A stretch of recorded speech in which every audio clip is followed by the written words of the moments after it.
regards to this model itself, but we do have the leftover PC piece.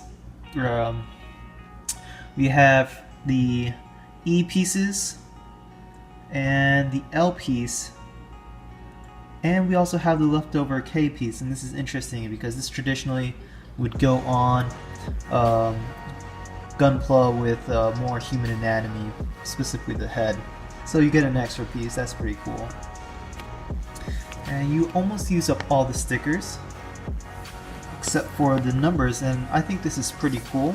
Bandai always lets you choose the options of 1, 2, or 3, and whatever ones you have, you do choose, you have leftovers. So for my case, I just have the leftover 2s and then leftover 3. Here, these pieces are part of the underwater jetpack. Specifically, you would take out the arms and then install these, and he would be in what you would pretty much be underwater traveling mode, I guess. Not going to attach it on this model today, but I'll try to have a display video showing his various battle poses and modes. Well, these two, I'll get away here. Going to the kit itself, very unique design. I added the jetpack on the back, this little underwater jet booster. Not totally necessary because, as you can tell in the picture, his land mode, he doesn't have it on, but I just added it specifically just for aesthetics. So look into his piece, obviously very unique, very Xeon kind of design. In regards to the stickers, aside from the stickers on these pieces, not many stickers left for the aesthetics of the kit. We have the affiliate right here on top of his head. We have a little red piece near the groin area, and little red pieces on his hands, here, and on top of his shoulders, here. In regards to his arms, I think that's what makes this kit interesting. We start with the hands. He has very long fingers for his claws. It's a type of weapon system as well. It comes with 2 rockets, so you could attach them both to each hand, here and here. And they're also detachable, so try to get the camera. You take this one out. So that's how it attaches. Simply just poke it right in this hand and take that one out. And same with this hand. You could just twist it out, pop it back out. And one thing you need to be aware of in this hand is because of these traveling systems or underwater jetpacks, the handpiece, specifically the top palm, is somewhat loose. So all it really takes to take this piece out is just a little bit of back and forth movement. So just be cognizant that this piece is loose, and sometimes it's a little annoying because setting it up and moving them around, the piece would sometimes randomly just fall out. But do not glue this piece unless if you're absolutely certain you're not going to use these additional parts. But again, you have very long claws, very long claws. And we go to his arm. His arm itself is quite long, and again, it reminds me of almost like a sloth, like this really jacked sloth. Each of these pivots, each of these little blue pieces here, can move, and it is on a joint, so it is on a ball joint, and once you pop it in there, it's very difficult to pop out.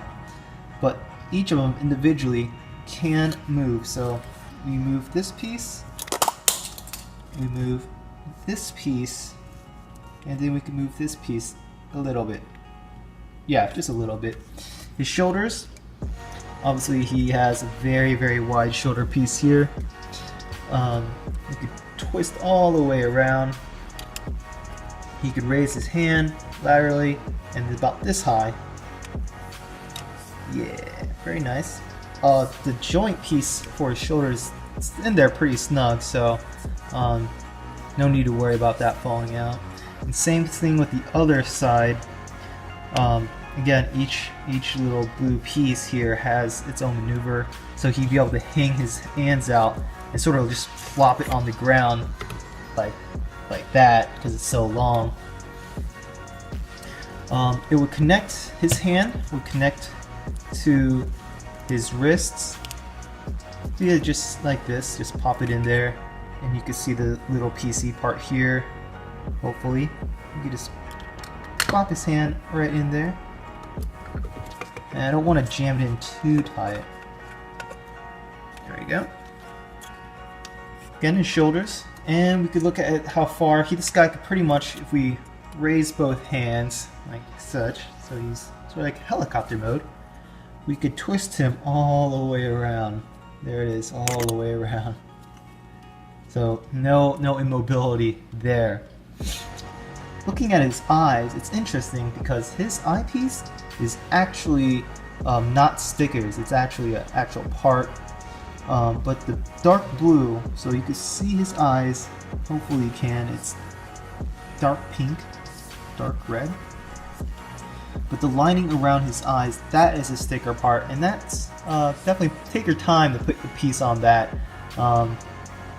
because there's like two little divot places where the stickers would rest on top, and you'll see what I mean once I once you build the part, because you don't want to rest the sticker on top of the piece on top of the part that is the farthest down. But the instructions aren't hard to understand. That's just something to be aware of. So going down to his legs and his waist. So his legs here, not so immobile. You can't really raise it, like have him do side-by-side splits, but he can raise his feet pretty high. One thing you want to be cognizant about is when you're, setting this guy up for posing, is this piece right here is a little loose. Let me see if I could just jiggle it out. Okay, there it is. Okay, so what I mean is that this piece rests on top of two other pieces that squeeze them together. So just simply by just moving his legs around, you could definitely loosen this part up, and then it's just sort of annoying because you're going to have to find where the two pieces fit and then sort of push it down snug. And same thing with the other side of the feet. There's also one last sticker right here on the center groin. So really his waist is almost as if it's a flying saucer, one of those old school 1950s flying saucers. That's what it reminds me of. Go down to his feet, pretty much has little duck feet almost. And when you put him in a different mode, his toes would collapse inwards as such. So sort of makes it more aerodynamic underwater. Like this. His toes come up, but when he's on land, it's flat. Doing like that. Boom, boom. Then you can set it up like that and have him dance around.